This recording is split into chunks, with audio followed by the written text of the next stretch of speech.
नमस्कार, मैं हूं आपके साथ शिखा ठाकुर। हमारे खास प्रोग्राम क्या कहते हैं नरेंद्र मोदी में आज आपको सुनवाएंगे पीएम मोदी का वो ऐतिहासिक भाषण जो उन्होंने 1 नवंबर 2015 को बिहार के मधेपुरा में दिया।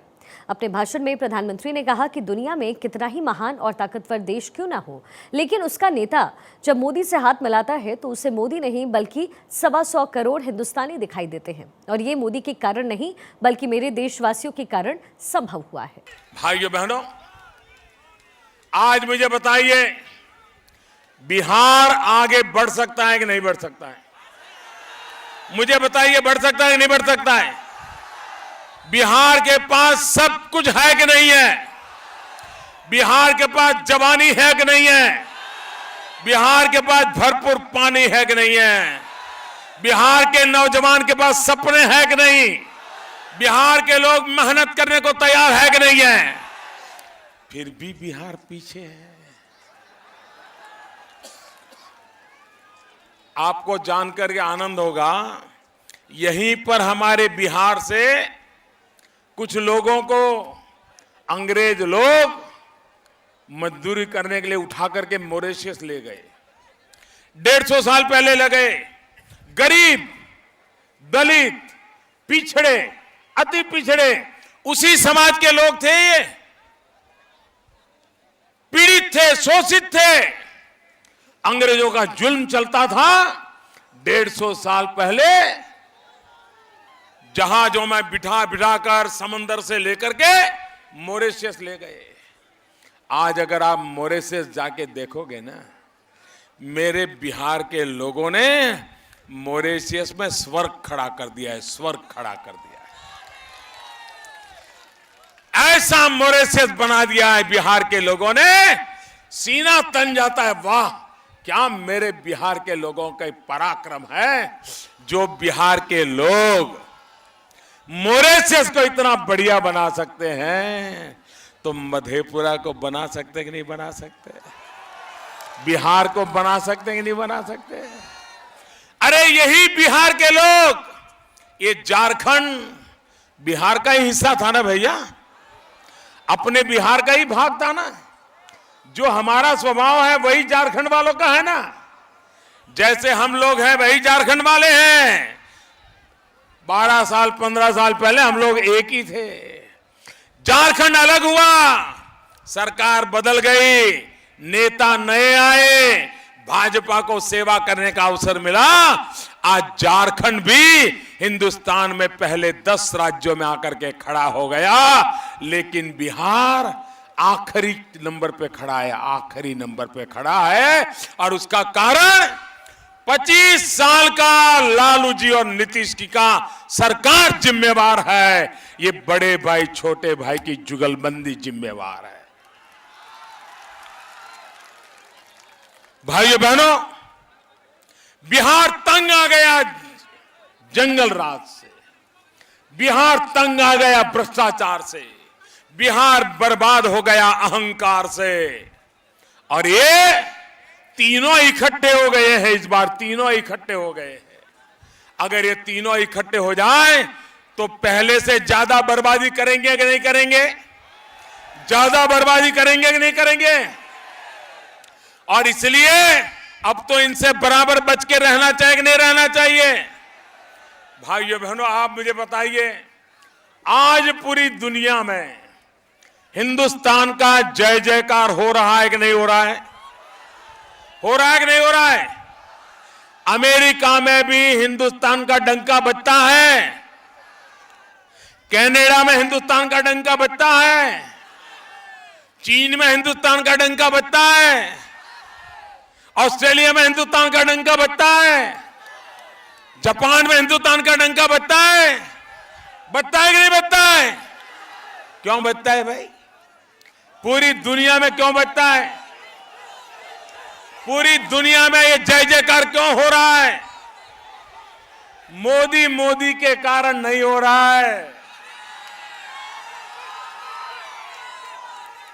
ये दुनिया में हिंदुस्तान का डंका मोदी के कारण नहीं बज रहा है। ये दुनिया में हिंदुस्तान का डंका ये आपके कारण बज रहा है, 125 करोड़ देशवासियों के कारण बज रहा है। ये आपके कारण दुनिया में डंका बज रहा है, क्योंकि 30 साल के बाद आपने दिल्ली में पूर्ण बहुमत वाली सरकार बनाई, पूर्ण बहुमत वाली सरकार बनाई है। और जब दुनिया का कोई नेता मोदी से हाथ मिलाता है ना, तो उसको मोदी नहीं दिखता है। जब कोई मोदी से हाथ मिलाता है, दुनिया का बड़े से बड़ा नेता, उसे मोदी नहीं दिखता है। जब मोदी हाथ मिलाता है तो उसको 125 करोड़ हिंदुस्तानी दिखाई देते हैं। 125 करोड़ हिंदुस्तानियों की ताकत दिखाई देती है, और इसलिए आज दुनिया हिंदुस्तान का लोहा मानती है। मुझे बताइए, बिहार का डंका बजना चाहिए कि नहीं बजना चाहिए? ऐसे नहीं, पूरी ताकत से बताओ, बजना चाहिए कि नहीं बजना चाहिए? बिहार का जय जयकार होना चाहिए कि नहीं होना चाहिए? पूरी हिंदुस्तान में होना चाहिए कि नहीं होना चाहिए? हर राज्य में बिहार का जय जयकार होना चाहिए कि नहीं होना चाहिए? पूरी दुनिया में बिहार का जय जयकार होना चाहिए कि नहीं होना चाहिए? अगर आप चाहते हैं कि बिहार का जय जयकार हो, तो बिहार में भी 2/3 बहुमत से भाजपा एनडीए की सरकार बनानी होगी। बनाओगे? बनाओगे? पक्का बनाओगे? देखिए, आज चौथे चरण का मतदान चल रहा है।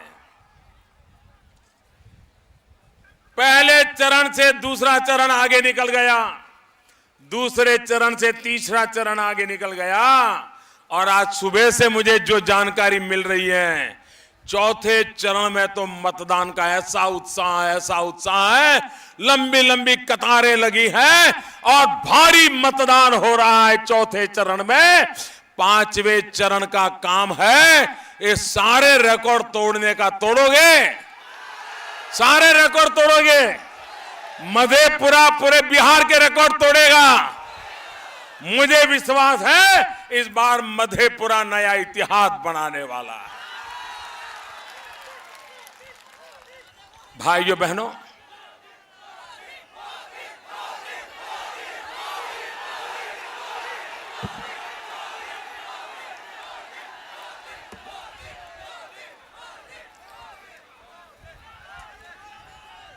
भाइयों बहनों, हमारे मधेपुरा में रेल लोकोमोटिव फैक्ट्री जो वर्षों से धीरे धीरे गुजारा कर रही है, न उसमें कोई जान भरता है, न कोई विकास करता है, न कई रोजगार के अवसर पैदा हो रहे हैं।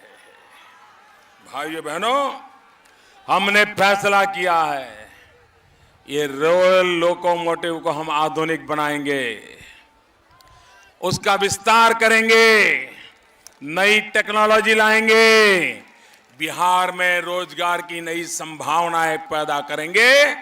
टेंडर प्रक्रिया पूरी हो गई है, जैसे ही आचार संहिता पूरी होगी, टेंडर खुल जाएंगे और तेज गति से ये रेल लोकोमोटिव आगे बढ़ना शुरू कर देंगे। भाइयों बहनों, अगर काम करने का इरादा हो और दिल में बिहार के लिए प्यार हो, तो फिर ये काम कभी रुक नहीं सकता भाइयों। और इसलिए मैं कहना चाहता हूं भाइयों कि मुझे एक ही काम करना है, एक ही काम, और वो काम है विकास। और विकास के लिए, आपके लिए मेरे मन में 3 चीजें हैं। बताऊं?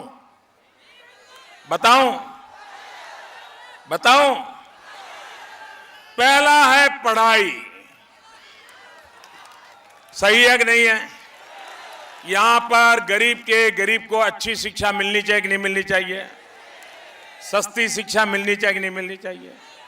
आज बिहार के गरीब माँ बाप को जमीन गिरवी रख करके बच्चों को पढ़ाई के लिए बाहर भेजना पड़ता है कि नहीं भेजना पड़ता है? क्या ये बिहार के नौजवानों के लिए अन्याय है कि नहीं है? है कि नहीं भाइयों? पढ़ाई अच्छी मिलनी चाहिए कि नहीं मिलनी चाहिए? पढ़ाई सस्ती मिलनी चाहिए कि नहीं मिलनी चाहिए? यहीं पर मिलनी चाहिए कि नहीं मिलनी चाहिए?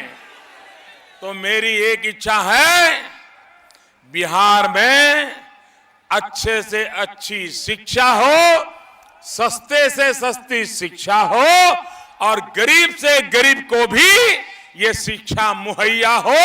ये काम मुझे करना है, मुझे आपके आशीर्वाद चाहिए।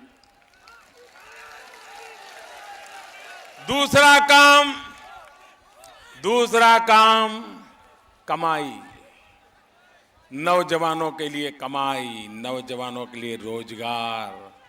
बिहार में पलायन बंद होना चाहिए कि नहीं होना चाहिए? पलायन के कारण बूढ़े माँ बाप की सेवा करने वाली उम्र का बच्चा दिल्ली मुंबई की झुग्गी झोपड़ी में जीने के लिए मजबूर होता है कि नहीं होता है? नौकरी के लिए भटकना पड़ रहा है कि नहीं पड़ रहा है? अपने बूढ़े माँ बाप को छोड़ करके जाना पड़ता है कि नहीं जाना पड़ता? गांव छोड़ना पड़ता है कि नहीं पड़ता है? खेत खलिहान छोड़ने पड़ते कि नहीं पड़ते? भाइयों बहनों, ये पलायन रुकना चाहिए। बिहार के नौजवान को यहीं पर कमाई का अवसर मिलना चाहिए, यहीं पर रोजगार का अवसर मिलना चाहिए। ये रोजगार का अवसर कब मिलेगा भाई? कारखाने लगेंगे तब मिलेगा ना। बिहार में कारखाने लगने चाहिए कि नहीं लगने चाहिए?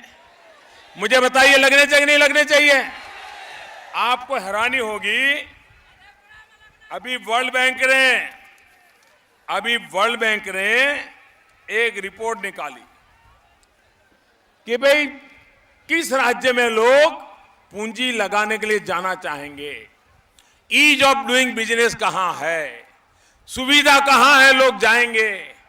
आपको जानकर के दुख होगा, झारखंड जो कभी बिहार का हिस्सा था वो आज चौथे नंबर पे खड़ा है और ये बिहार 21-22वें नंबर पे खड़ा है। भाइयों मुझे बताइए, ये स्थिति होगी तो कोई आएगा क्या? कोई कारखाना लगाएगा क्या? और इसका परिणाम देखिए, जब भाजपा के लोग बिहार में सरकार में थे तो करीब 17,500 करोड़ रुपए का पूंजी निवेश आया, लेकिन जैसे ही भाजपा वाले निकल गए ये आंकड़ा 17,000 से 6,000 पर आ गया। ये बिहार का नुकसान हुआ कि नहीं हुआ? बिहार का कारखाना आने से अटक गया कि नहीं अटक गया? नौजवान का रोजगार गया कि नहीं गया? भाइयों बहनों, बिजली नहीं होगी तो कारखाना लगेगा क्या? मुझे बताइए, बिजली नहीं होगी तो कारखाना लगेगा क्या? बिजली चाहिए कि नहीं चाहिए? आज भी 21वीं सदी में बिहार के 4,000 गांव ऐसे हैं जिन गांवों में बिजली का खंभा भी नहीं है। ये शर्म की बात है कि नहीं है भाइयों? मैंने ठान ली है, आप मुझे आशीर्वाद दीजिए, मैंने ठान ली है इन 4,000 गांवों में बिजली पहुंचा के रहूंगा।